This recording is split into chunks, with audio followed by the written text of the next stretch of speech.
Reverso. Designed in Italy. Здравейте! Днес ще ви покажем вентилаторен конвектор Reverso FS, който се предлага в два цвята – бял и сив. Моделът се предлага в три различни мощности – FS400, FS600 и FS800.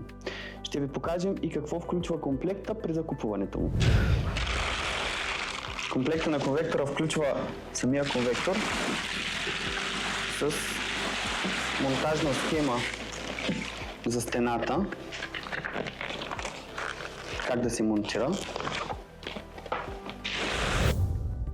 Стъклото на конвектора е прикрепено посредством тези лепенки, за да го държи стабилно по време на транспорт. При монтажа стъклото се демонтира от конвектора и когато се позиционира конвектора на стената, било то с ляв или с десен монтаж, накрая се монтира стъклото. В конвектора са прикрепени и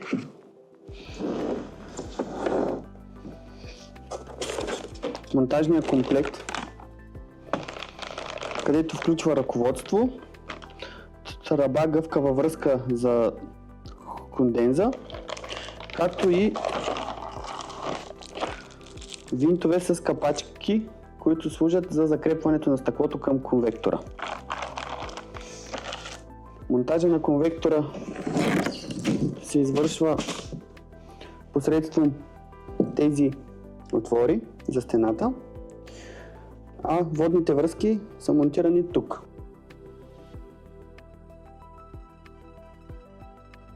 От горната страна на конвектора се намира решетка, която насочва струята въздух. Демонтира се посредством магнити, а под нея се намира алуминиев тангенциален вентилатор. Засмуквания въздух от конвектора минава през пласиран филтър, който е изработен от неръждаема стомана. Лесен е за демонтаж, измиване и отново да бъде поставен на конвектора.